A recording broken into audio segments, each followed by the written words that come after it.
नमस्कार, मैं हूं प्रभु चावला और सीधी बात में आज बारी है पाकिस्तान के भूतपूर्व प्रधानमंत्री नवाज शरीफ की, जो आजकल लंदन में रहते हैं। नवाज साहब, आपका स्टूडियो में हमारे बहुत बहुत स्वागत है। शुक्रिया। आप बड़े ढीले क्यों नजर आ रहे हैं? इसमें उदास नजर आ रहे हैं, चेहरे पे चमक बहुत है आपके वैसे। उदास नजर आ रहा हूँ मैं? आवाज उदासी नजर आ रही है। नहीं, ऐसी कोई बात नहीं है। आपको पता नहीं ऐसा क्यों लग रहा है? मैं तो चेहरा आपका चमक रहा है एकदम लाल सेब की तरह, पर आपकी आवाज जो है ना। मैं तो अल्हम्दुलिल्लाह ठीक ठाक हूँ। आज 7वां साल है मुझे बाहर पाकिस्तान के, लेकिन कभी आज तक उदासी नहीं छाई मेरे चेहरे पे। अल्हम्दुलिल्लाह मैं बिल्कुल, और मैं मुतमईन हूँ कि जो मैं कर रहा हूँ वो मैं पाकिस्तान के लिए कर रहा हूँ, और मैं अपने इस किरदार से मुतमईन हूँ। मेरे ऑब्जेक्टिव्स बड़े क्लियर हैं, और मुझे इस वक्त पाकिस्तान में मंजिल सामने दिखाई दे रही है। इंशाल्लाह मंजिल मेरी ज़ाती नहीं है, मैं पाकिस्तान की जमहूरियत के हवाले से मंजिल की बात कर रहा हूँ। 7 साल से आप पाकिस्तान से बाहर हैं, देश निकाला आपको, जनरल साहब ने दे दिया, एक आप जीत के आए थे। आप जनरल साहब और किसी को दे भी कह सकते हैं। नहीं, दूसरी बात है, आपको लगता नहीं कि आप दुखी नहीं हैं अंदर से? काफ़ी तकलीफ होती होगी कि पाकिस्तान के अंदर जो राज चल रहा है, आपको लगता है जनरल मुशर्रफ का कोई भविष्य है? उनका फ्यूचर क्या लगता है आपको? जिस शख्स का पास्ट ही कोई ना हो तो उसका फ्यूचर क्या होगा? उनका पास्ट जो है वो गैर कानूनी है। उन्होंने कॉन्स्टिट्यूशन तोड़ा है, उन्होंने कॉन्स्टिट्यूशन को सबवर्ट किया है, एक डेमोक्रेटिकली इलेक्टेड गवर्नमेंट को उन्होंने ख़त्म किया है, और फिर उनका तो सारा ढांचा ही अनकॉन्स्टिट्यूशनल है और इलीगल है। तो जिसका पास्ट ही होगा उसका फ्यूचर फिर क्या हो सकता है? भयानक होगा। पास्ट बुरा है तो जाहिर है फ्यूचर अच्छा नहीं हो सकता। मतलब आपकी तरह उनको जो भी जमहूरियत से सरकार आएगी, कभी अगर आई, आपको लगता है आएगी? जी जी, आएगी, ज़रूर आएगी। पाकिस्तान जमहूरियत के लिए बना है। पाकिस्तान एक मिनट, इसको काट देना। चलते रहिए। पाकिस्तान जमहूरियत के लिए, डेमोक्रेसी के लिए बना है। पाकिस्तान फौजी डिक्टेटरशिप के लिए नहीं बना। ये तो इन्होंने न जाने क्यों इस तरह का रोल एज्यूम कर लिया, वरना इसकी तो कोई कॉन्स्टिट्यूशन में गुंजाइश नहीं है। नहीं, जो कुछ पाकिस्तान में आजकल हो रहा है, कभी मस्जिद के ऊपर अटैक होता है, कभी चीफ जस्टिस को हटा दिया जाता है, उसके बाद आपको तकलीफ तो अंदर से होती होगी ना कि देश में आप जिस देश के प्रधानमंत्री रहे हैं लोग। तकलीफ तो बहुत होती है। ये सारे मामलात को देख के बहुत तकलीफ होती है, और ऐसा लगता है जैसे कि हम कोई मजाक बन चुके हैं, और ये एक मजाक बनाया है फौजी डिक्टेटर्स ने हमें। वरना जमहूरियत या डेमोक्रेसी जैसे कि दूसरे मुल्कों में, आपके मुल्क में है, अगर यही रहता पाकिस्तान में तो आज हम भी ये कह सकते थे कि हम भी पाकिस्तान की बड़ी डेमोक्रेसीज में शामिल हैं। तो आप कहते हैं जिसका तो पाकिस्तान आपको लगता है कि मजाक बन गया एक देश बाकी लोगों के लिए इस वक्त जिस तरह से हो रहा है वहाँ पर? पाकिस्तान तो मजाक नहीं है, इन जर्नैलों ने मजाक बना दिया, देश का मजाक बना दिया। हाँ, देश का मजाक बनाया। जनरल साहब जो आजकल कर रहे हैं, ढूंढ रहे हैं रास्ता, और अब आप जैसे ऐसे लगता है जैसे बिन पानी के मछली तड़फ रही होगी आपके अंदर कि कैसे मैं वापस जाऊं और जाके कब्जा कर लूं या जमहूरियत को वापस ले आऊं। लड़ने की शक्ति, ताकत आपके अंदर है। कब्जा करने का तो मेरा कोई शौक नहीं है, क्योंकि ना ही मेरा ये कोई ऑब्जेक्टिव है। कब्जा ग्रुप करते हैं, और ये इस वक्त मुशर्रफ साहब कब्जा ग्रुप के सरदार हैं पाकिस्तान में। हम तो कब्जा ग्रुप से कब्जा छुड़ाना चाहते हैं। हम तो चाहते हैं कि ये पाकिस्तान पे इस तरह से डेमोक्रेसी को डीरेल करने का उनको कोई हक नहीं है। फ़ौज का काम है बैरिक्स में रहना, फ़ौज का काम है पाकिस्तान के फ्रंटियर्स को डिफेंड करना, फ़ौज का काम है अपने प्रोफेशनल मामलात को देखना। फ़ौज का काम मुल्क चलाना तो नहीं है ना। फ़ौज का ये काम नहीं है कि वो पाकिस्तान के एक इलेक्टेड प्राइम मिनिस्टर को अरेस्ट कर लें और उसको जेलों में बंद कर दें, उस पर झूठे मुकदमे बना दें। फ़ौज का ये काम नहीं है कि वो डेमोक्रेसी को एक घर की बांदी बना दे। फ़ौज का ये काम नहीं है कि वो आए दिन कॉन्स्टिट्यूशन को तोड़ दे। फ़ौज का ये काम नहीं है कि कभी वो सदर से इस्तीफ़ा ले, कभी वो चीफ जस्टिस से इस्तीफ़ा मांगे, और कभी वो प्राइम मिनिस्टर से इस्तीफ़ा मांगे। तो ये तो सब इन लोगों ने मजाक बनाया है पाकिस्तान को, और जो कि मुझे भी बहुत महसूस होता है। आपको लगता नहीं है कि ये जनरल ऐसे कर पा रहे हैं क्योंकि आपने इसी जनरल को अपॉइंट किया था? नवाज शरीफ ने उनको अपॉइंट किया था। आपके आपके अंदर चॉइस ढूंढने में कोई गलती होगी कि इस आदमी को बना देने से आपकी किसी आपके के ऊपर तलवार लटक गई। किसी के माथे पे तो नहीं लिखा होता ना कि ये शख्स ये काम करेगा। मैंने तो नेक नीति से बनाया था। मेरे दिल में तो कोई उस वक्त ऐसी बात नहीं थी। तो कोई शख्स बनने के बाद अगर एहसान को याद ना रखे या किसी के अच्छे काम को याद ना रखे, वो भी क्या इंसान है। पर आपको उन्होंने जेल में बंद किया, फिर उसके ऊपर सजा सुनाई, आपको लाइफ टर्म दिया, फिर कोई एग्रीमेंट आपका हुआ कि आपको माफ़ कर दिया, उन्होंने कहा कि आप देश छोड़ दीजिए, आपने कंप्रोमाइज़ करके जिद्दा चले गए, ये पार्ट ऑफ नहीं नहीं नहीं एग्रीमेंट था, नहीं क्या नहीं था? नहीं, नहीं। मुशर्रफ साहब से मैंने कोई एग्रीमेंट नहीं किया। मुशर्रफ साहब के जर्नैल आए थे पहले ही दिन मेरे पास रात के वक्त 2 बजे, जिस दिन मुझे उन्होंने गिरफ्तार किया है, अरेस्ट किया है, उसी रात को आए थे। 3 जनरल्स आए थे मेरे पास। उन्होंने आके मुझे कहा कि ये कागज़ इस पर दस्तखत कर दें और आप हमारी तरफ से जा सकते हैं जहाँ पे भी जाना चाहें। उसमें एक कागज़ था कि मैं I hereby advise the President of Pakistan under Article so and so of the Constitution to dissolve the National Assembly of Pakistan। और दूसरा था जी कि मैं रिज़ाइन कर रहा हूँ from the office of prime minister. मैंने दोनों पे दस्तखत करने से इनकार किया। शायद अगर मैं दस्तखत कर देता तो मेरे लिए आसानियाँ पैदा हो सकती थी और मैं शायद जेल भी ना जाता, शायद मुझे ये एग्ज़ाइल भी ना देखना पड़ता। लेकिन मैंने उस वक्त भी कोई एग्रीमेंट ऐसा नहीं किया क्योंकि मैं उसको बिल्कुल अपने मुल्क के इंटरेस्ट के ख़िलाफ़ समझता था। मैं पाकिस्तान की जो एक खुददारी है उसके ख़िलाफ़ समझता था। मैं उसको समझता था कि ये गैर कानूनी है और ये बिल्कुल अनकॉन्स्टिट्यूशनल है और बिल्कुल गैर अखलाकी भी है। ये पर आपने मियां साहब ये it would have been immoral on my part to sign those documents. मैंने नहीं किया। पर आपके ऊपर चार्ज ये भी था ना, सिविलियन प्लेन को आप गिराना चाहते थे, बच्चे मर जाते ये तो मुशर्रफ साहब ने कहानी बनाई ना। आप सोच सकते हैं चावला साहब के एक प्राइम मिनिस्टर जो है वो कभी अपने मुल्क के बारे में, अपनी कौम के लोगों के बारे में कभी ऐसा सोचेगा? ये तो कहानियाँ ये जर्नैल बनाते हैं ना, जब ये गवर्नमेंट तोड़ते हैं, इलेक्टेड गवर्नमेंट को तहस नहस करते हैं या किसी प्राइम मिनिस्टर को या वज़ीर आज़म को ये गिरफ्तार करते हैं, तो फिर इस तरह की कहानियाँ इनको बनाए बगैर फिर इनका काम आगे चलता नहीं है। किस तरह से जस्टिफाई करते मुशर्रफ साहब कि मैंने ये काम किया है? वो जस्टिफाई करने के लिए नवाज शरीफ, मैं आपसे एक सवाल पूछूं, जैसे इतना बड़ा इलेक्शन जीत के आए थे आप, जनता ने आपको चुना था, अवाम ने आपको चुना था, जब आपको गिरफ्तार किया, जब आपको डिसमिस किया, वही जनता, वही अवाम नवाज शरीफ को भूल गई। इसका मतलब आपका अवाम के साथ रिश्ता टूट गया, आपके ऊपर विश्वास आता था? नहीं, भूल तो नहीं गई। साथ नहीं दिया आज भी देखिए, अवाम तो नहीं भूली। आज भी पाकिस्तान के अवाम मेरे साथ ही और मैं उनके साथ हूँ। आपकी पार्टी तोड़ दी उन्होंने? पार्टी तोड़ने से तो वोट बैंक तो नहीं टूटता ना। पार्टी तोड़ी है या पार्टी के दफ्तर पे, ऑफिस पे कब्जा किया है। 4 सूबों में, 4 प्रोविंसेस में जो ऑफिस थे उन पे कब्जा किया। इस्लामाबाद में जो हेड ऑफिस है उस पर कब्जा किया, लेकिन उससे वोट बैंक तो नहीं टूटता। तो वो आज वही मुशर्रफ साहब जो हैं वो बहुत उनको इस बात की ज़रूरत पेश आ रही है कि वो कोई ना कोई कॉम्प्रोमाइज़ मुझसे करें। और लेकिन हमारी भी तो असूल हैं। हम तो असूल बगैर पॉलिटिक्स तो नहीं करना चाहते। हम भी आज कंप्रोमाइज नहीं कर रहे हैं क्योंकि वो पॉपुलर उतने नहीं है जितने पहले हुआ करते पहले भी नहीं किया। जब आपको हटाया गया था तब सड़कों पे कोई लोग उतरे नहीं, तो तब भी नहीं किया। तब तो नहीं लेकिन वो सड़कों पे उतरने वाली बात का जवाब तो आपने अधूरा छोड़ दिया। वो पाकिस्तान के लोगों को जब वर्दी से कोई डराए, बंदूक लेके खड़ा हो जाए, तो फिर जाहिर है लोगों में डर खौफ की फ़िज़ा तो पैदा होती है ना। और ये एक फ़िज़ा, ऐसी एटमॉस्फेयर पैदा कर दिया था उन्होंने मुल्क के अंदर, जिससे लोग कुछ खौफज़दा हुए थे।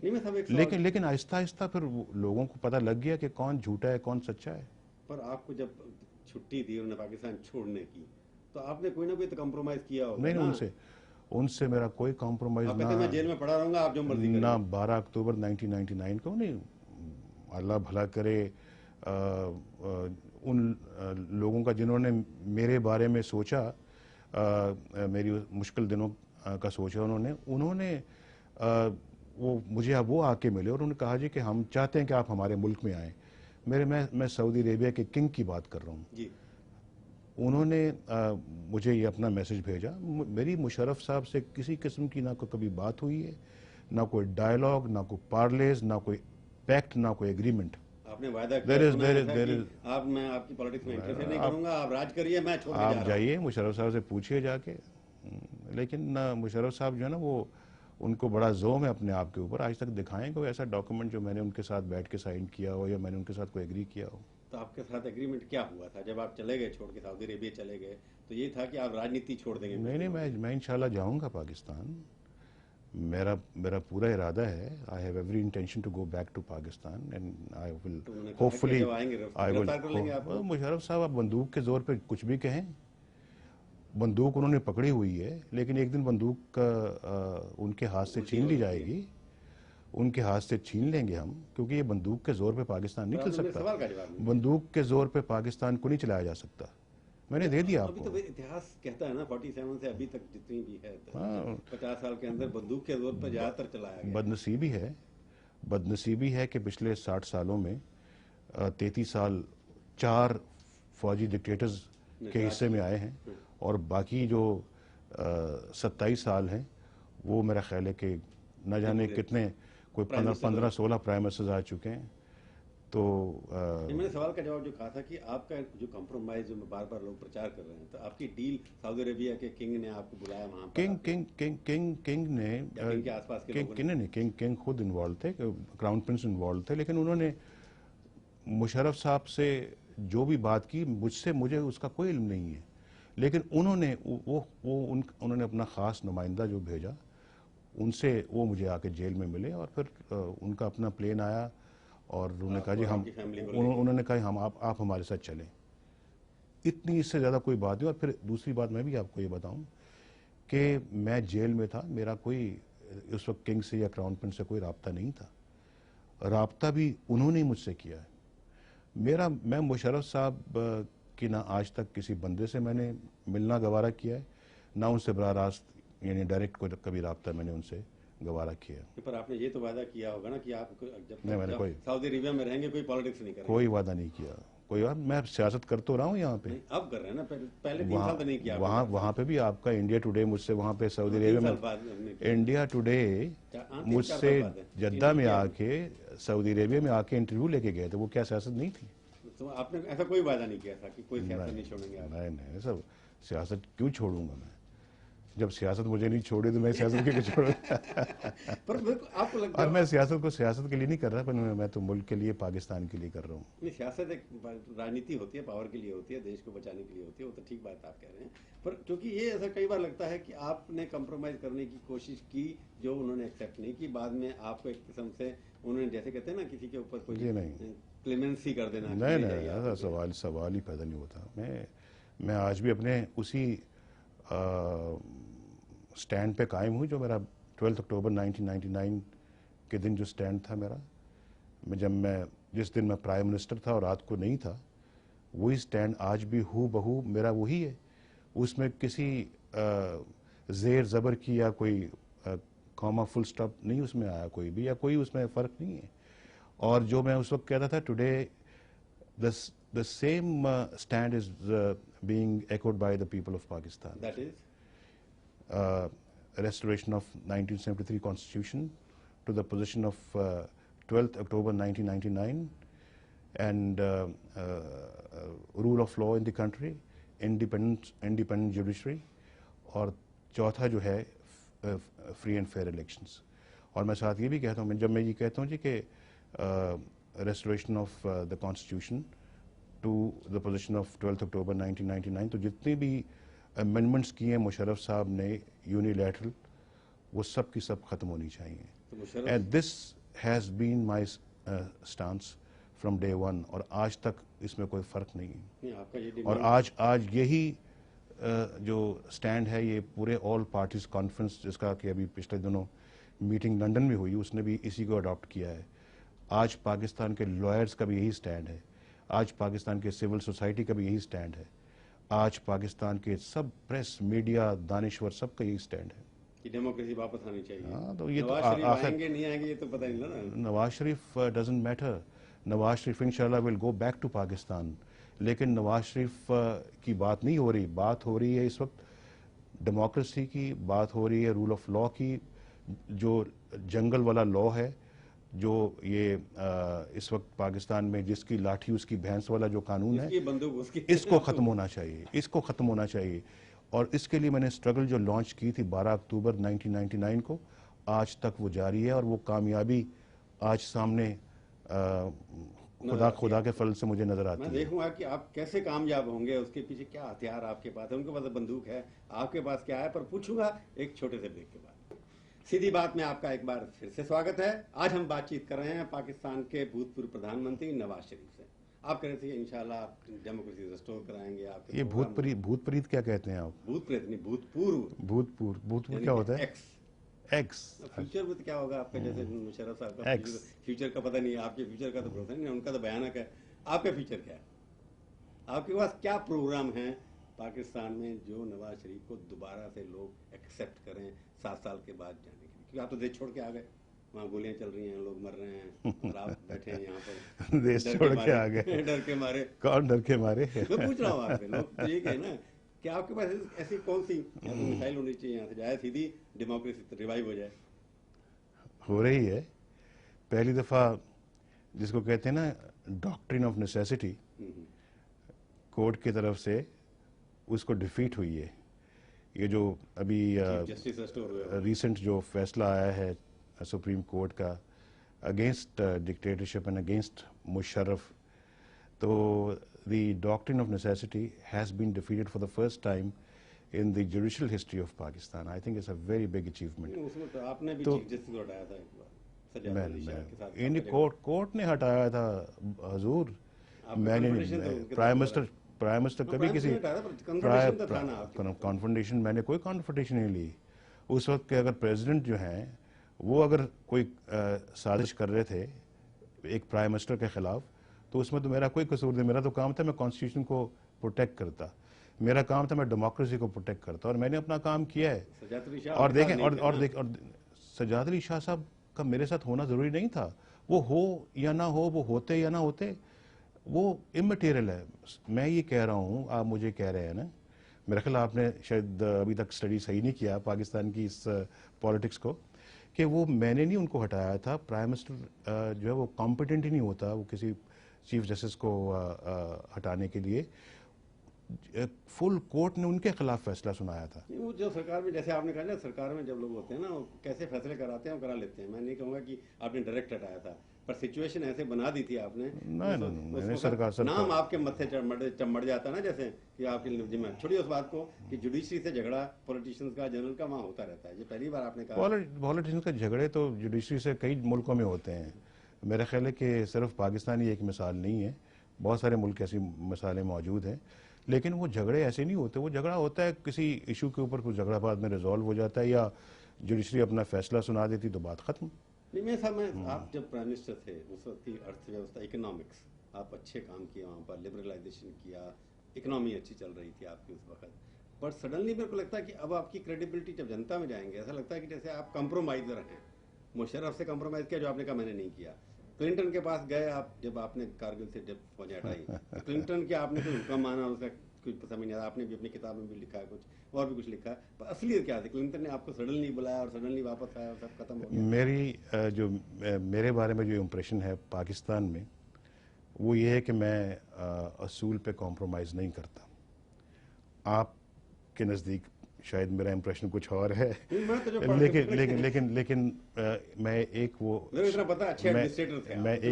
एक वो शख्स हूँ जिसने आज तक कभी किसी भी असूल पे कॉम्प्रोमाइज़ नहीं किया, और करना भी नहीं चाहिए। क्यों? आखिर सियासत में सब कुछ नहीं होता ना। दुनिया में इंसान की कुछ और भी तो वैल्यूज़ होती हैं, और वो वैल्यूज़ कई दफ़ा सियासत से ज़्यादा ज़रूरी होती हैं। के साथ क्या बात है जो आपने बताई नहीं किसी को अभी तक? क्लिंटन के साथ तो बात सामने सारी आ गई। जैसे ही बुलाया, तो आपने किताब में भी लिखा है, प्रेसिडेंट क्लिंटन, चीज़ ऐसी होती है ना जो बताते नहीं कई बार। प्रेसिडेंट क्लिंटन ने मुझे वैसे बहुत कोशिश की कि मैं किसी न किसी तरीके से एटमी धमाके ना करूं। मैं न्यूक्लियर डेटोनेशंस की बात कर रहा हूँ मई को किया था ना कि वो ना मैं करूं।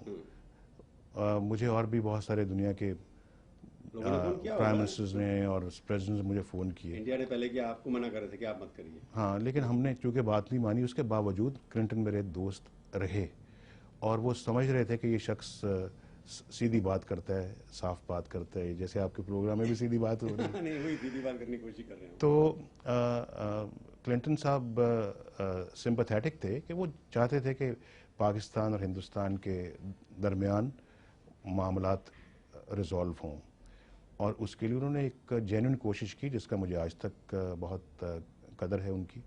और बहुत वो जद्दा आए, वहाँ पे मुझे मिले आके, मुझे बड़ी खुशी हुई। और देखिए आप, क्लिंटन साहब भी वो प्रेसिडेंट हैं जो कि पाकिस्तान के दौरे पे गए। मुशर्रफ साहब अभी नए नए आए थे, उन्होंने पब्लिकली मुशर्रफ साहब से हाथ भी मिलाना पसंद नहीं किया। उन्होंने कहा कि ये शख्स जो है ये पाकिस्तान के कानून को तोड़कर और पाकिस्तान के कॉन्स्टिट्यूशन को तोड़ के आया है। ये वो शख्स है जिसने एक इलेक्टेड गवर्नमेंट को ख़त्म किया है, प्राइम मिनिस्टर को अरेस्ट किया है, अपनी ओथ को डिफाई किया है। इससे पब्लिकली मैं मिलना भी गवारा नहीं करता। जो इशू बना था उसके ऊपर उन्होंने जो आपको कहा, हाँ, क्या कहा था? कि आपस में सीज फायर करवाई उन्होंने, एक अच्छा काम किया।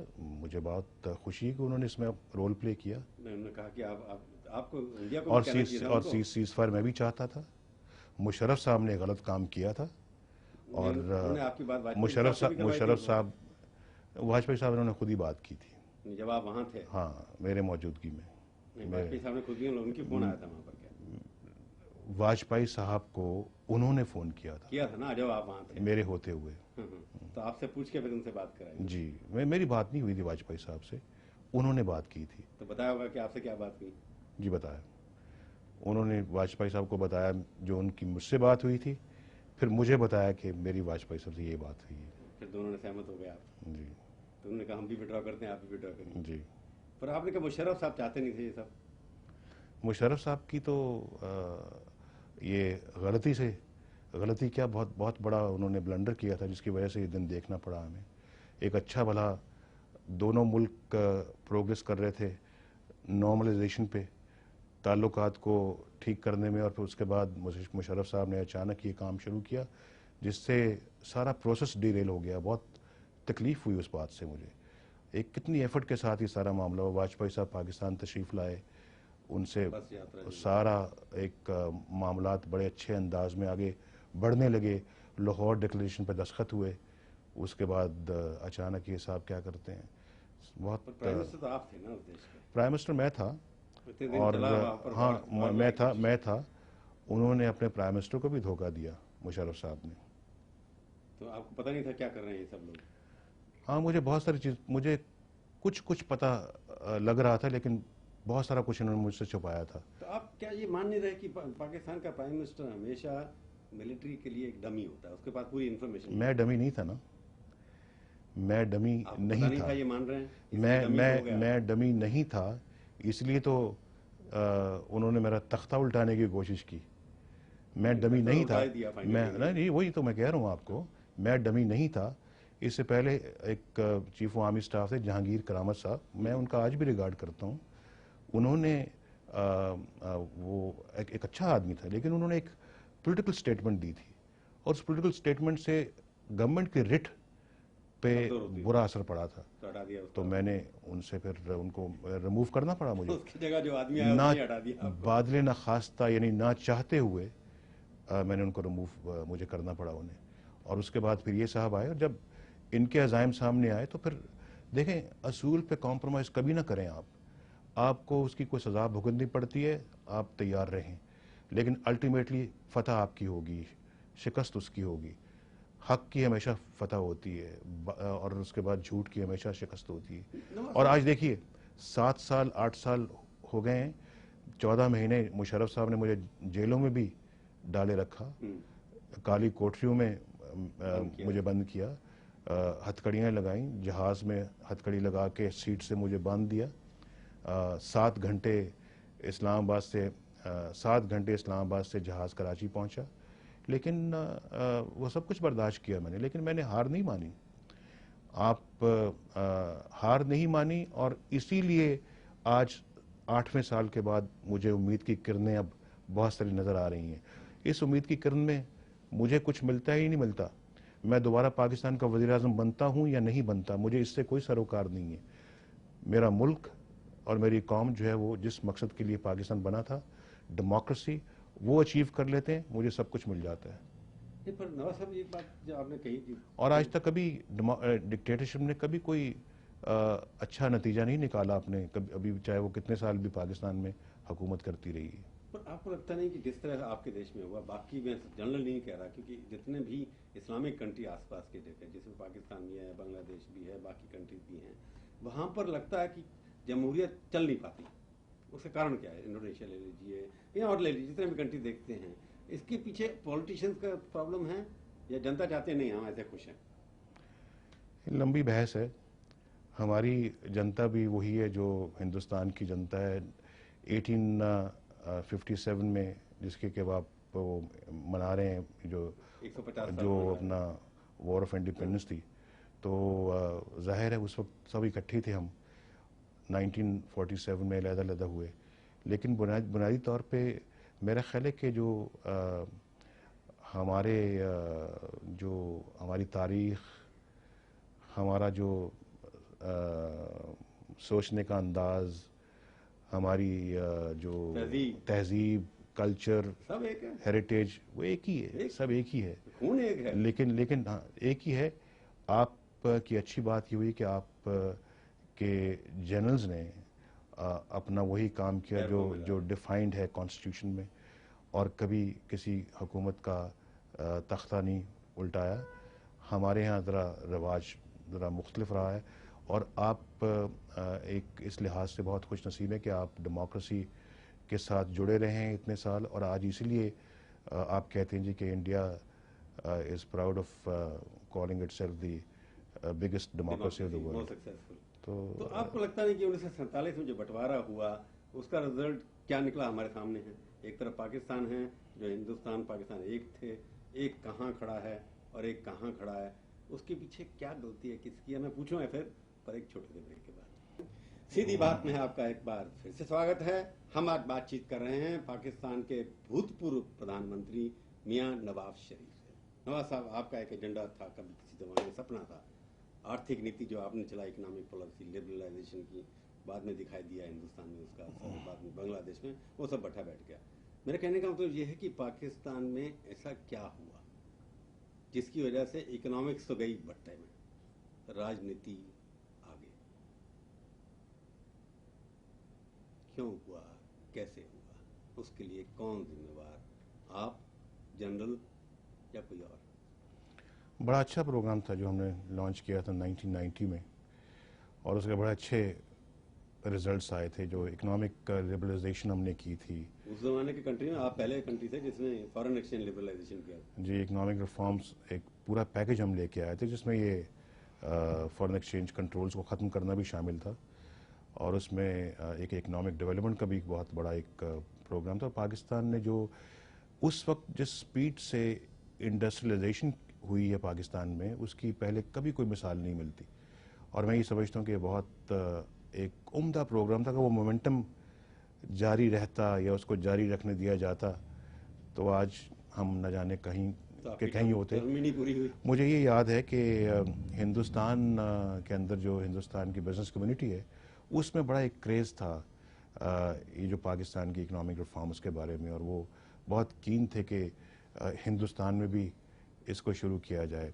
और मुझसे नरसिम्हा राव साहब जो उस वक्त प्राइम मिनिस्टर थे इंडिया के, उन्होंने मुझसे बात की कि हम एक टीम भेजना चाहते हैं पाकिस्तान जो इसको स्टडी करे, तो आप हम टीम भिजवाएं। मैंने कहा ज़रूर भेजें आप, बिल्कुल। तो फिर उसके बाद हिंदुस्तान ने भी वो रिफॉर्म्स वहाँ पे इम्प्लीमेंट की, जिसका फ़ायदा आज तक हिंदुस्तान को पहुँच रहा है। वही तो कंटिन्यूटी। पर आपके पाकिस्तान के अंदर क्या हुआ कि आर्थिक नीतियाँ, इकोनॉमिक एडमिनिस्ट्रेशन, गुड गवर्नेंस, बात ये है, बात चावला साहब ये है कि हमारी गवर्नमेंट 5 साल के लिए आई थी, उसको 2.5 साल में ही उस वक्त के प्रेसिडेंट ने ख़त्म कर दिया, डिसमिस कर दिया, फिर डिसमिस कर दिया। हाँ, उसके बाद फिर मोहतरमा की आई बेनज़ीर भुट्टो की, उसको भी डिसमिस कर दिया। फिर हमारी आई तो उसके बाद उसको जेल में भेज दिया उसको अपना वैसे ही इन्होंने मार्शल लॉ लगा दी। ये चीज़ें जो है ना वो डिसरप्ट करती रही हैं सारे इस प्रोसेस को, फिर आप दोनों जो कि बहुत अफसोसनाक है, इसमें कोई शक नहीं है। और ये मोमेंटम अगर उस वक्त चलने दिया जाता तो आज बहुत हम आगे पहुंच चुके होते बहुत। लेकिन हमने फिर भी हार नहीं मानी। आप देखें हमने जो इंफ्रास्ट्रक्चर है पाकिस्तान में वो अच्छा बनाया है, हमारी अच्छी मोटरवेज पाकिस्तान में बनी एक है। सड़क आपकी बहुत नहीं बढ़िया नहीं, एक हमारे नहीं, वो एक नहीं, वो एक एंड से लेके दूसरे एंड तक जाती है। और भी उसके साथ अब वो स्टैंडर्ड एक सेट हो गया, अब वो और बहुत सारी बन गई हैं। हमारे जो एयरपोर्ट्स हमारे जो बने हैं कराची, लाहौर, इसके बाद अभी इस्लामाबाद का तो अभी उन्होंने वहीं धरे का धरा किया हुआ है, लेकिन वो भी एक प्रोग्राम था जो कि हमारा बहुत जल्दी कंप्लीट होना था। इसके अलावा हमने पाकिस्तान में बहुत बेशुमार नहीं किया था, पर अभी अगर कोस्टल हिंदुस्तान से हाईवेज कंपैरिजन और दीगर हाईवेज पॉलिटिकल बनाए हैं। अथॉरिटी अगर रहती वहां पर, आपको लगता नहीं कि लोग अब कहते हैं कि जब भी पाकिस्तान जो है जब फेल्ड स्टेट है नहीं इस जब वक्त? जब भी पाकिस्तान में तरक्की हुई है वो डेमोक्रेटिक एरा में हुई है। कभी फौजी दौर में, फौजी डिक्टेटरशिप में कभी आज तक कोई तरक्की नहीं हुई। और आप देखें कि पाकिस्तान एक न्यूक्लियर पावर बना है तो उस वक्त भी पाकिस्तान एक डेमोक्रेटिक पीरियड में बना है। पाकिस्तान में जब न्यूक्लियर की बुनियाद रखी गई तब भी एक डेमोक्रेटिक पीरियड तो था। आपका फैसला और न्यूक्लियर रिएक्शन जो इंडिया की तरफ से किया, इंडिया ने किया फिर आपने किया, वो ठीक था फैसला आपको लगता है? मेरा ख्याल है कि अगर इंडिया ना करता तो शायद हम भी ना करते। आपने हमें रास्ता दिखाया है तो हम नहीं रिएक्शन में किया, नहीं तो मतलब अगर आप नहीं करते तो क्या होता है, नुकसान होता है एक आपको? आर्म्स रेस बड़ी देर से चल रही है पाकिस्तान हिंदुस्तान के दरमियान, जो कि अच्छी बात नहीं है। यानी ये जो आर्मामेंट्स की जो रेस है, कभी आप F-16 के पीछे भागते हैं, F-16, कभी आप मिग वो तो 27, आर्मी के साथ में खेलते हैं आप लोग। हम भी भागते हैं, आप भी भागते हैं, आप भी बिलियंस ऑफ डॉलर्स का बजट रखते हैं फौज का, हम भी रखते हैं।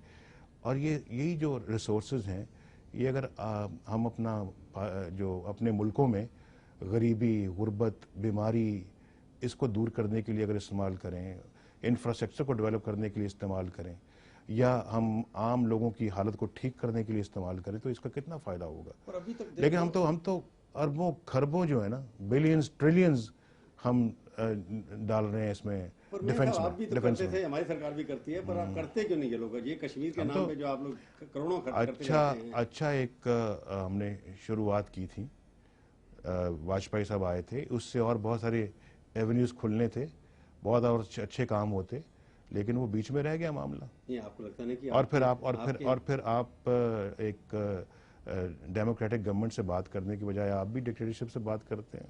आपको चाहिए ना, वो तो आपको आपके दोस्त क्लिंटन साहब भी पिछले 5 साल हिंदुस्तान की लीडरशिप को चाहिए कि वो फिर एक वो शर्म से बात नहीं करें। डिक्टेटरशिप से बात ना करें, ताकि डिक्टेटरशिप डिस्करेज हो। बात होनी चाहिए डेमोक्रेसी के साथ। भाई आपको हमारी सरकारों की बार बार कंप्लेंट यही रहती है कि पाकिस्तान की हुकूमत ने हमेशा हिंदुस्तान के खिलाफ वहाँ पर टेररिज्म को काफ़ी प्रमोशन दिया, ISI ने दिया, ये सरकार की हमारी तरफ से चलता रहता है। कितना सच है कितना झूठ है, एविडेंस वो देते रहते, मैं एज ए पत्रकार इसके बीच में जजमेंट नहीं दूंगा। पर ये बात सच है कि हमेशा टेररिस्ट वहीं से आकर के अटैक करते हैं। एलिगेशंस, देखो ये हमारी बदनसीबी ये है चावला साहब के और अमेरिका ने भी कह दिया कि पाकिस्तान में टेररिस्ट छुपे हुए हैं। एलिगेशंस और काउंटर एलिगेशंस चलते आए हैं 60 सालों में। मेरे ख्याल एक क्या नई बिगिनिंग करने की जरूरत नहीं है। नहीं पहले इस बात पे फैसला तो कर लें कि पाकिस्तान को, जिसके ऊपर डेमोक्रेटिक लीडर जैसे आप जैसे हैं, कंट्रोल तो है था नहीं, आपके कुछ बात है कि जनरल चलाते हैं हमारी सरकार। आपको लगता नहीं कि मेरे दौर में नहीं, आप मेरा ख्याल है कि सबको मिक्सअप कर रहे हैं। नहीं मैं मेरे दौर में कोई जनरल नहीं चलाता था, ना किसी ने कभी जनरल ने कभी चलाया है, और अगर आइंदा मुझे मौका मिला तो तब भी जनरल नहीं चलाएगा। पर आपके दौरान में भी अटैक तो इंडिया के ऊपर होते थे ना, हम टेररिस्ट अटैक तो होते थे ना तब भी। टेररिस्ट अटैक्स तो दोनों तरफ होते थे, हमारे यहाँ भी बहुत ज़्यादा होते थे। बसें उड़ती थी, रेलवे ट्रैक्स उड़ते थे, रेलगाड़ियाँ उड़ती थी, ये तो बहुत होता है। उधर भी होता रहा है, इधर भी होता रहा है, लेकिन ये होता क्यों है? क्या ये बंद नहीं हो सकता? हाँ वही पूछ रहा हूँ। वही तो मैं चाहता हूँ कि ये बंद हो। नहीं जो मैं तो चाहता हूँ, मैं तो चाहता हूँ कि बंद हो। और हमारे, बल्कि मैं तो खुद भी टेररिज्म का शिकार होते होते बचा। मेरे भी रास्ते में पुल उड़ाया गया, मैं 1 मिनट के बाद उस पुल पे मैंने पहुंचना था। मुशर्रफ साहब भी बच तो गए थे।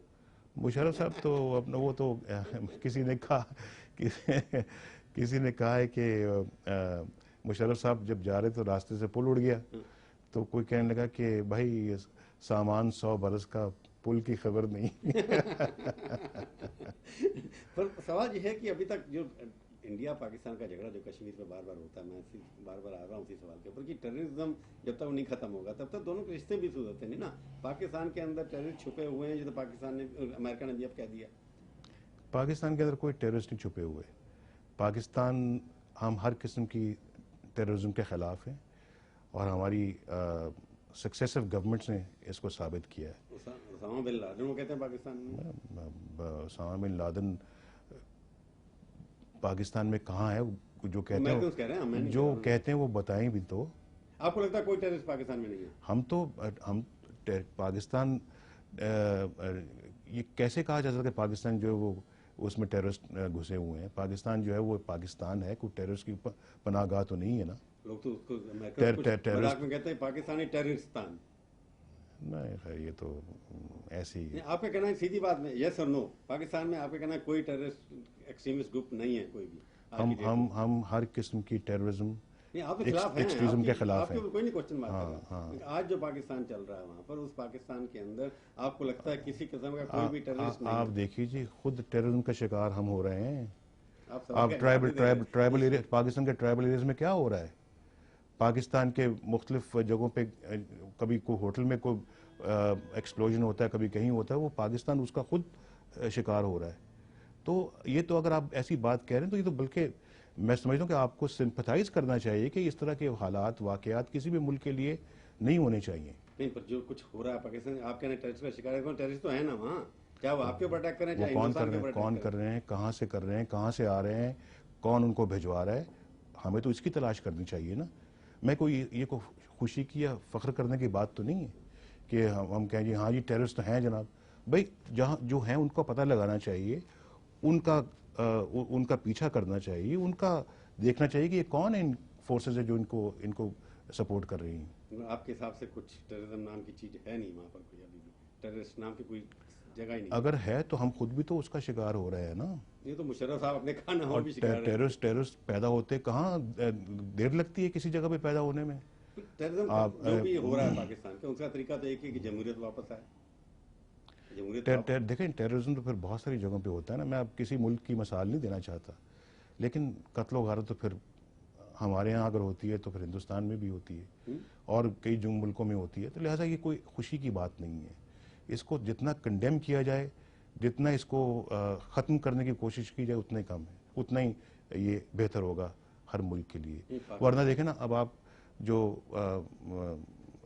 गुजरात में चीफ मिनिस्टर जो गुजरात हैं, उनको अमेरिकन प्रेसिडेंट ने भी कह दिया कि ये इन्होंने रिस्पॉन्सिबल हैं जो भी वहाँ कत्लो गारत हुई थी। हाँ, वीज़ा भी डिनाई कर दिया। तो फिर ये इस तरह की बातें जो है वो उसका जितनी जल्दी हो सके उनका हिसाब किताब होना चाहिए और उनको बंद होना चाहिए। पाकिस्तान को वापस ट्रैक में लाने का तरीका क्या है? यही जो हो रहा है, बहुत अच्छी डेवलपमेंट हुई है अभी। सुप्रीम कोर्ट का जो फैसला है ये पाकिस्तान को ट्रैक पे लेके आएगा। ये उम्मीद की पहली किरण है और ये इससे मैं समझता हूँ कि बहुत सारी और किरणें खुलेंगी और हवा का एक ताज़ा झोंका है। हाँ, आया है, एक सवाल और भी आया है, लेकिन अभी ये पहला ये टेस्ट है और अभी और भी टेस्ट आएंगे। अभी तो और बहुत से इम्तिहान आएंगे, उन सब में कामयाब होना है, पास होना है, उसके बाद ही फिर मंजिल मिलेगी। पाकिस्तान में उसकी तरफ एक दूसरा चीज़ है जिसका जवाब पता नहीं आप कैसे देंगे, जो जिस तरह से हमारे यहाँ भी होता है कि रिलीजियस जो प्लेसेस हैं, मस्जिद हो, चाहे मंदिर हो, चाहे गुरुद्वारा हो, सब जगह कुछ ना कुछ एलिमेंट्स ऐसे हैं जो देश हित के खिलाफ काम करते हैं, एंटी इंडिया काम करते हैं, एंटी रिलीजन काम करते हैं, उसका दुरुपयोग करते हैं। लाल मस्जिद में जैसे अभी खाली करा मुशर्रफ साहब ने, उसके अंदर लोगों को लगता था कि इस तरह के लोग थे जो अशांति फैला रहे थे, पीस को खतरा था। तो आपको लगता है कि पाकिस्तान के अंदर ये ठीक किया उन्होंने या गलत किया? देखिए, मुशर्रफ साहब कोई मालूम नहीं था कि लाल मस्जिद में क्या हो रहा है और कब से हो रहा है। कब से हो रहा है? 6 महीने क्यों बिल्डअप होने दिया मुशर्रफ साहब ने? ये उन वहाँ इंटेलिजेंस एजेंसी का बहुत बड़ी का वहाँ दफ्तर है साथ ही उसके नेबरहुड में, उनको नहीं मालूम था कि यहाँ पे क्या एक्टिविटीज़ हो रही हैं। और फिर जब ये ऑपरेशन उस वक्त किया है जबकि एग्रीमेंट भी हो चुका था, उसको उन्होंने एग्रीमेंट को एक तरफ रख के उन्होंने ये सारी कार्रवाई की है। तो ये सब चीज़ें जो है बहुत सारे सवालात उठाती हैं, पैदा करती हैं कि आखिर मुशर्रफ साहब चाहते क्या थे। और उन्होंने एक लाल मस्जिद का इतना बड़ा हवा खड़ा करके दुनिया के सामने पहले पेश किया, और उसके बाद फिर जब उसको रिजॉल्व करने का वक्त आया तो एक एग्रीमेंट करने के बाद उस एग्रीमेंट को बिल्कुल उन्होंने बुलडोज कर दिया और ख़त्म करके अपनी ऑपरेशन शुरू कर दिया। मुशर्रफ साहब ये डाइवर्ट करने के लिए ये सब करवाया। मुशर्रफ साहब का क्या एजेंडा है, I fail to understand. I will be the last person to trust him. मेरा ख्याल है कि वो इंतहाई इरेटिक हैं, इम्पल्सिव हैं, अनप्रडिक्टेबल है। और इस तरह का बंदा कभी मुल्क का सदर हो या किसी इंपॉर्टेंट पोजीशन पे हो तो मुल्क के लिए ख़तरा होता है, ख़तरे की अलामत है वो पाकिस्तान के लिए। और मैं ये ख़तरे की अलामत है, और वो बंदा है जिसकी किसी बात पर भी ट्रस्ट नहीं किया जा सकता। He gave a public commitment that he will shed off his uniform by 31 December 2004. He backed out. अब पूरी कौम के सामने आप एक कमिटमेंट दें, एक पब्लिक कमिटमेंट, पब्लिक प्रोनाउंसमेंट हो आपकी, और अपने मुंह से दें, तो उसके बाद उन्होंने एक वोटिंग भी कराई कोई उसके बाद। कौन सी? 2004 के बाद वोटिंग भी कराई थी ना कुछ अपने ऊपर। उसके बाद तो कोई वोटिंग, 2000 जब कराई, उसके बाद तो कोई रेफरेंडम तो पहले से हो गया हुआ था। 2004 में रेफरेंडम तो 2002 में हो गया था। आपके हटाने के 1 साल के बाद उसके ऊपर उन्होंने जमहूरियत की मोहर लगवा दी अपने ऊपर एक। नहीं, ऐसे मोहरें ऐसे तो नहीं लगती ना, ये तो जाली मोहरें हैं। पर मैं फिर तो जाली तरीके से मोहरें तो नहीं लगती। एस्टेब्लिशमेंट जो है, जो गवर्नमेंट जो है, जैसे पहले बेनजीर के ज़माने में तालिबान क्रिएट हुआ, अब ISI कुछ ना कुछ क्रिएट करती रहती हैं। हर कंट्री में कुछ ना कुछ लोग क्रिएट करते हैं। आपके यहाँ, पर आपके यहाँ कुछ ज़्यादा क्रिएट करते हैं। तालिबान क्रिएट हुआ, तालिबान के विक्टिम अब कौन है पता नहीं। तालिबान तो बेनजीर के ज़माने में क्रिएट हुआ था ना। जी हुआ था ना, वही तालिबान खतरा बन गया सारे वर्ल्ड के लिए। जी। तो पाकिस्तान जो है इज ए फाउंडेशन जहाँ पर टेररिज्म नाम से चीज़ें पैदा हो जाती हैं। असल में बात ये कि अफ़गानिस्तान में जो हालात थे, आप जानते हैं, जो सोवियत इन्वेजन जो हुआ था अफ़गानिस्तान में, जो उन्होंने कब्ज़ा किया था, कि उसके बाद फिर ये जो फ्रीडम फाइटर्स थे उस वक्त उठ खड़े हुए। उन फ्रीडम फाइटर्स को प्रेसिडेंट रेगन के गवर्नमेंट ने आर्म्स भी सप्लाई किए, और उनको ओपनली उनको सप्लाई किए, और फिर वो उनको फ्रीडम फाइटर्स कहते थे सब के सब। वही बाद में फिर फ्रीडम फाइटर्स तालिबान बन गए। तो ये तो इसकी एक हिस्ट्री है उसके पीछे। और मेरा मतलब कि अब उनको फिर सुनिए उनको फिर उन्हीं फ्रीडम फाइटर्स को अबैंडन कर दिया यूनाइटेड स्टेट्स ऑफ अमेरिका ने। अबैंडन किए रखने का नतीजा ये निकला कि वो फिर मुख्तलिफ डायरेक्शन में चले गए। अब फिर उन्होंने ना सिर्फ अफगानिस्तान में बल्कि हमारे मुल्क में सब जगहों पे वो फैल गए। बात है पाकिस्तान और अमेरिकन अलायंस की बात हो जाती है ना। पाकिस्तान और अमेरिका मिलकर के क्रिएट करते हैं।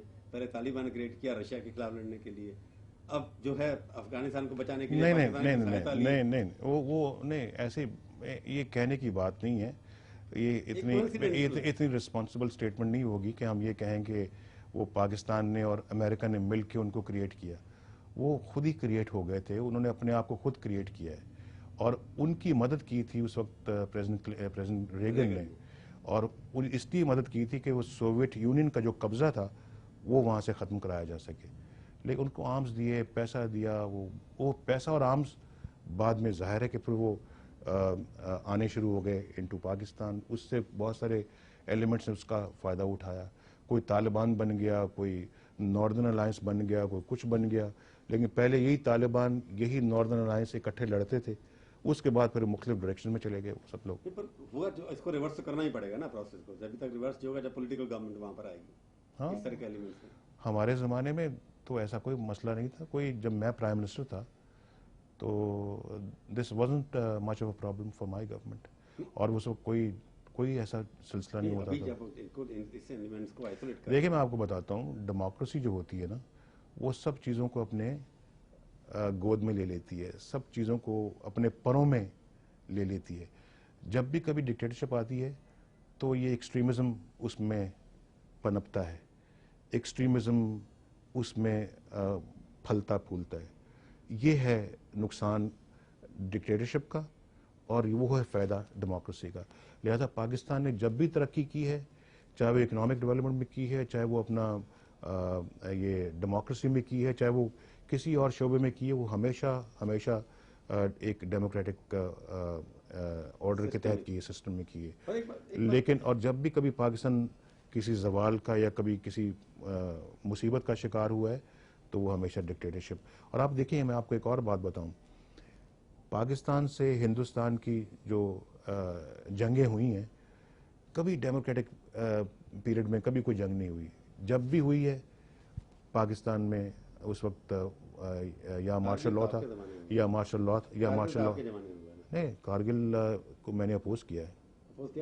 मैंने कारगिल से डिसएग्री किया है। मैंने कारगिल को बहुत स्ट्रांगली अपोज किया है और कारगिल को मैंने फौरी तौर पर रिजॉल्व कराने के लिए अपना पूरा जोर लगाया है। तो मैं बात कर रहा हूँ जो जंगें बाकायदा जो जंगें हुई हैं हमारी एक दूसरे के साथ, वो फौजी दौर में कभी किसी डेमोक्रेटिक। भुट्टो साहब प्राइम मिनिस्टर तो उस वक्त नहीं हुई थी, उनके प्राइम मिनिस्टर बनने से पहले हुई थी। एग्रीमेंट उन्होंने किया करके, शिमला एग्रीमेंट उन्होंने किया था। ठीक है, पर आपका एजेंडा अब क्या होने वाला है? अगर आप खुदा करे आप जाएंगे वहां पर वापस? हमारा एजेंडा आपके साथ सुलह सफाई का एजेंडा है। हमारा एजेंडा सुनिए एक बार लेना पड़ेगा मेरे के एजेंडा, क्योंकि लंबा होगा आपका, इसलिए इसी बात में आपका एक बार फिर से स्वागत है। आज हम कोशिश कर रहे हैं बातचीत करने की पाकिस्तान के भूतपूर्व प्रधानमंत्री नवाज शरीफ से। नवाज साहब, बहुत कुछ बातें होंगी, छोड़िए, अब ये बताइए आपका एजेंडा क्या? क्योंकि बीवी भुट्टो जो है, बेनजीर भुट्टो जो है, हमारा एजेंडा आपसे सुलह का, आपके साथ अच्छे ताल्लुकात का, दोस्ती का, हिंदुस्तान के साथ अच्छे ताल्लुकात, अच्छे मरासम और ये स्टेटेड पोजीशन जो हमारी है ना, स्टेटेड पोजीशन इनमें 60 सालों में हम बिल्कुल बंद हैं, कैद हैं। इन स्टेटेड पोजीशंस को आप भी छोड़ें, हम भी छोड़ें, आप मसाइल को हल करें, कश्मीर का मसला का हल निकालें और जो दीगर मसाइल हैं उनको भी हल करें। नहीं, लंबी बातें नहीं है। और हम चाहते हैं कि आपके साथ ऐसी दोस्ती रखें जैसे कि यहाँ पे आप देखें यूरोपियन यूनियन है, उस खित्ते को भी, उस इलाके को भी जो साउथ एशिया है, उसको भी यूरोपियन यूनियन के लाइंस पे हम अगर आप प्रधानमंत्री दोबारा इंशाअल्लाह बन गए तो आपको लगता है कि, एक बात मैंने पूछी बहुत लोगों से, आपसे पूछा हूँ, उसका जवाब मेरे को लंबा नहीं चाहिए, जवाब ये चाहिए, जो बॉर्डर आज है उस बॉर्डर को मान लिया जाए, जो आपके पास है आपके पास, जो हिंदुस्तान के पास हिंदुस्तान के पास है, समस्या हल। सवाल आपका इतना लंबा और जवाब कहते लंबा नहीं चाहिए। पाकिस्तान जैसा जितना है वैसा रहना चाहिए, जितना हिंदुस्तान है उतना रहना चाहिए। छोटा सा सवाल ये है, बैठ के रिजॉल्व करना चाहिए अपने मसाइल। नहीं, ये बॉर्डर जो आज है, लाइन ऑफ कंट्रोल बॉर्डर बने कि नहीं इंटरनेशनल? हाँ जी, लाइन ऑफ कंट्रोल जो है, एक्चुअल कंट्रोल जो है, उसको इंटरनेशनल बॉर्डर मान लिया जाए कि नहीं मान लिया जाए? नहीं, देखिए, ये इस तरह से मानना, ये मान लिया जाए या नहीं मान लिया जाए वाली बात नहीं है। ये मैं आप टेलीविजन टॉक पे इसका फैसला नहीं कर सकते। ये बैठ के दोनों मुल्कों के अंदर बैठ के बात करने वाली है। हमने बात की है लाहौर में, मुझे तजुर्बा है, हमने बात की है। हम समझते हैं कि हम इसके हल निकाल सकते हैं, वो हल निकलने चाहिए। ये देखें, मुशर्रफ साहब भी ऑफ द कफ 4-5 एक प्रपोजल्स दे देते हैं। अब देखें कोई प्रेस के जरिए से कभी ये प्रपोजल दी जाती हैं। आप मुझसे सवाल पूछें और आप कहें जनाब एक हरफी जवाब दें आप मुझे, क्या ऐसे मसला नेता जो है वो फैसला ऐसे मसला हल होगा? नवाज शरीफ को अपनी जनता पर विश्वास है, अपने तो कह सकते हैं हाँ जी ये बॉर्डर जो है एकदम बनना। मुझे तो विश्वास है, मुझे तो यकीन है। लेकिन आप जो साहब आपकी तरफ से बात करेंगे उनको भी यकीन होना चाहिए ना, उनको भी विश्वास होना चाहिए। और फिर दोनों बैठ के आपस में हम इसका कोई ऑनरेबल हल निकाले। देखें, नहीं, हमने बहुत सारे जवाब ढूंढे हैं। से पूछो, वो कहते हैं जी वो पार्लियामेंट का फैसला है, आप कह रहे हैं कि बैठ के बात करना चाहिए। बैठते हुए लेकिन सबसे पहले फैसला आप ये करें कि आप अपनी स्टेटेड पोजीशन से हटें, हम भी अपनी स्टेटेड पोजीशन से हटें। ये स्टेटेड पोजीशन जो है ना 60 सालों से हमें लेके बैठी हुई है। तो चलो ठीक है। अब सवाल है, जब आप जाएंगे दोबारा चुनाव तो होगा ना पाकिस्तान में कभी ना कभी? इंशाल्लाह होगा। और कब जाएंगे आप वापस वहाँ? मैं तो इलेक्शन से पहले ही जाना चाहता हूँ, चुनाव से पहले ही जाना उन्होंने कहा चाहता आपको अरेस्ट कर लूंगा मैं। हूँ। मुशर्रफ साहब तो अब पता नहीं किस किस को अरेस्ट कर सकते हैं।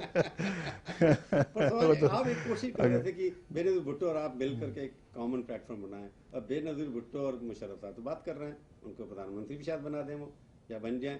तो उन दोनों का जो एक मेल जोल हो रहा है, जो आपको छोड़ करके वो उधर चली गई, या वो दोनों, उनके ऊपर मुशर्रफ साहब को ज़्यादा विश्वास है, आपके ऊपर कम है? मुशर्रफ साहब समझते हैं कि नवाज शरीफ असूल से हटेगा नहीं, और इससे बात होगी तो किसी असूल के तहत ही बात हो सकती है। असूल समझते हैं आप? हाँ हाँ बिल्कुल, प्रिंसिपल। किसी प्रिंसिपल पे बात हो सकती है, ऐसे ही नहीं, और होना भी ऐसा चाहिए। तो लिहाजा अगर प्रिंसिपल पे बात करेंगे, कोई बात प्रिंसिपल पे होगी तो वही बात आगे आगे। बेनजीर प्रिंसिपल नहीं है? नहीं, मैं ये नहीं कहता, लेकिन मैं आप लोगों का एग्रीमेंट हुआ था ना दोनों का कुछ? हाँ, चार्टर ऑफ डेमोक्रेसी पे साइन किया हमने, उसमें बड़ा क्लियरली लिखा हुआ है कि हम किसी डिक्टेटर से बात नहीं करेंगे, किसी से पार्लेज नहीं होंगे, किसी से कोई समझौता नहीं होगा। तो उसको साइन करने के बाद मुकर गई हो, तो अगर ये सच है जो बातचीत हो रही है तो उनकी। बहरहाल हम तो अपनी जगह पे कायम हैं। मैं मुशर्रफ साहब की कोई बात मैं नहीं, मीडिएटर्स के थ्रू उन्होंने काफ़ी एमएसरीज भेजने की कोशिश की मेरे पास, हमने किसी से बात करना कबूल नहीं किया। तो आप बातचीत किससे करेंगे? मुशर्रफ अभी तो उनके हाथ में बंदूक भी, उनके हाथ में हमारी ताकत भी है। बातचीत तो पाकिस्तान के अवाम के साथ हो रही है। नहीं, जब आप जाएंगे। हाँ, और हम मुशर्रफ से बात करेंगे जो जिसने हाथ में बंदूक पकड़ी है, घर पे कब्जा किया हुआ है, गैर कानूनी कब्जा किया हुआ। आप गैर कानूनी कब्जे करने वाले से बात करते हैं? आप तो कहते हैं पहले कब्जा खाली करो, छोड़ो कब्जा, उसके बाद फिर बात करेंगे। आप तभी जाएंगे जब वो कब्जा खाली करेंगे। कब्जा खाली करेगा इंशाल्लाह, वो दिन आने वाला है। ये गैर कानूनी कब्जे कब तक चल सकते हैं? पर जैसे मैंने पहले भी कहा आपसे, क्योंकि आपकी पार्टी में भी उन्होंने तोड़फोड़ कर दी थोड़ी।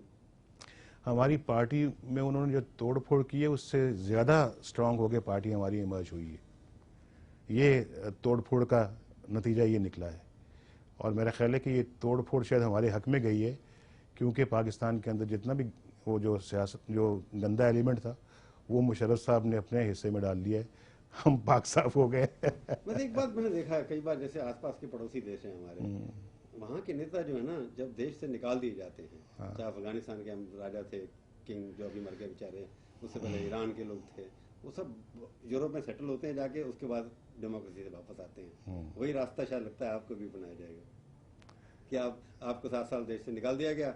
ये एक फैशनेबल हो गया कि डेमोक्रेसी जब वापस आती है, जो वहाँ के नेता हैं, मैंने बताया ना, अफगानिस्तान, ईरान और अब पाकिस्तान, ये आप दोनों में से कोई ना कोई प्रधानमंत्री बनेगा, दोनों देश से बाहर। ये फैशन नहीं हो गया, ये तो डिक्टेटर्स का ये वतीरा होता है। ये डिक्टेटर्स इसी तरह से ऑपरेट करते हैं, और फिर एक दिन आता है धड़ाम से सब कुछ उनका किया कराया जो गिर जाता है, क्योंकि रेत के उनके महल होते हैं, तो एक दिन गिरने होते हैं। हम तो कानून की बात करने वाले हैं, हम तो कॉन्स्टिट्यूशन की बात करने वाले हैं, हम तो पाकिस्तान के और वैसे भी मुल्क के इदारों की, यानी जो इंस्टीट्यूशंस हैं, उनकी बात करने वाले लोग हैं, और मैं तो उसमें बड़ा स्ट्रांगली बिलीव करता हूँ, और देरपा भी यही है।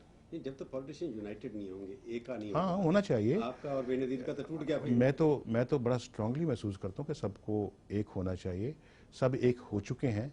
ऑल पार्टीज कॉन्फ्रेंस जो लंदन में हुई है, उसमें सब एक हो गए। सिर्फ बेनजीर भुट्टो साहबा उससे बाहर रही हैं, वो भी और पार्टी रिप्रेजेंट करते हैं। हाँ, अच्छा होता कि वो भी उसमें शामिल होती, क्योंकि किसी भी पॉलिटिकल पार्टी को डिक्टेटरशिप की तरफ रजू नहीं करना चाहिए, डिक्टेटरशिप की तरफ ध्यान नहीं देना चाहिए। हम अगर जमहूरियत से सिंसियर हैं, मुखलिस हैं, तो फिर हमें एक डेमोक्रेटिक स्ट्रगल करनी चाहिए। पर पाकिस्तान की जनता, जो जनता कई बार होता है, हमारे यहाँ भी होता है कि जनता हमेशा जो सामने सत्ता में दिखाई देता है, रूलर दिखाई देता है, उससे जुड़ जाती है। अगर बेनजीर शील्ड खड़ा कर दिया मुशर्रफ ने, उनको प्राइम मिनिस्टर बना दिया या उनको सामने खड़ा कर दिया, तो बेनजीर आपकी बंदूकें किस तरफ चलेंगी? पॉलिटिकल बंदूकें, वो नहीं कह रहा दूसरी वाली, आपकी राजनीतिक तीर जो है किस तरफ चलेंगे? फिर हमारे पास तो बंदूकें हैं ही नहीं है। हम तो बंदूकों के Ammunition खिलाफ की बात शील्ड लेके खड़े हैं, लेकिन हम ये समझते हैं कि हम अपनी स्ट्रगल को जारी रखेंगे। किसके खिलाफ?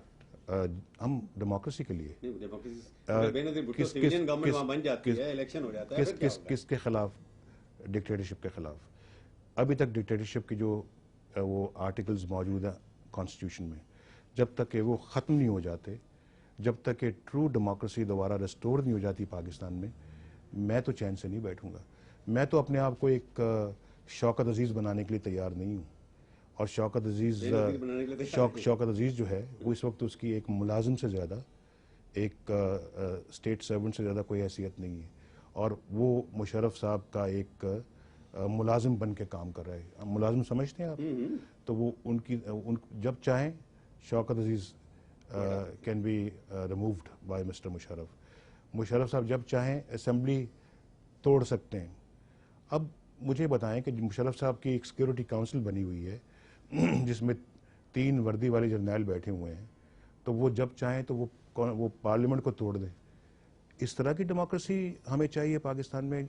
और आप जो कह रहे हैं कि आपकी स्ट्रगल किस तरफ जाएगी, मेरी स्ट्रगल जाएगी कि इस सिक्योरिटी काउंसिल को हमेशा के लिए ख़त्म किया जाए।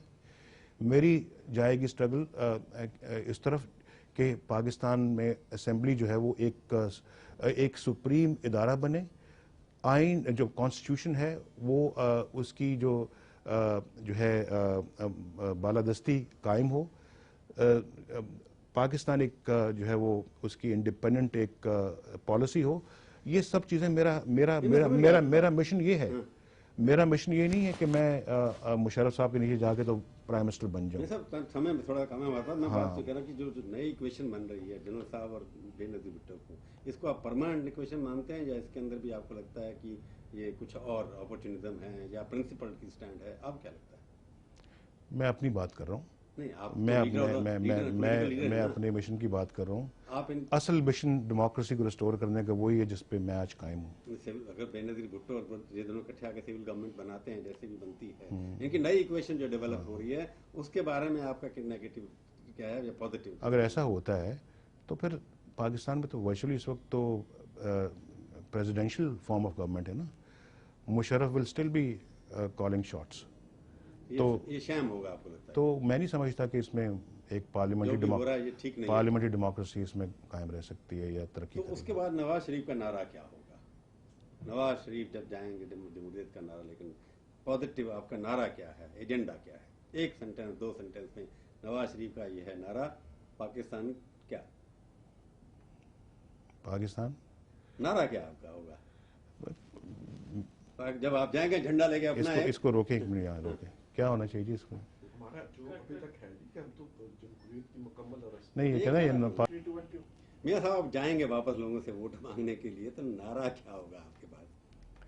नारा एक ही है कि बंदूक की हुक्मरानी को ख़त्म कराना और अवाम का 16 करोड़ अवाम के हुक्मरानी को वापस लाना। उसके लिए फिर आपके ये सूट वूट जो है ना, ये सारे बंद करने पड़ेंगे। वो सलवार कमीज और वो पे पहननी पड़ेगी आपको। वो भी पहनते रहे हैं बहुत अरसा, अब इसको भी पहनते काफी देर होगी, मगर दोनों को साथ साथ चलाएंगे। दोनों साथ साथ लेके चलेंगे, आपको देखेंगे आप क्या कर देंगे। आपका इतना जादू वापस चलता है। आप हमारे स्टूडियो में आए, बहुत बहुत धन्यवाद। Thank you. तो ये थी आज की मुलाकात। सीधी बात का ये कार्यक्रम आपको कैसा लगा? आप अपनी राय हमें ईमेल के जरिए भी भेज सकते हैं। हमारा ईमेल का पता है sb@aajtak.com। अगले हफ्ते आएगी बारी किसी और हस्ती की। इंतजार कीजिए तब तक और देखते रहिए आज तक।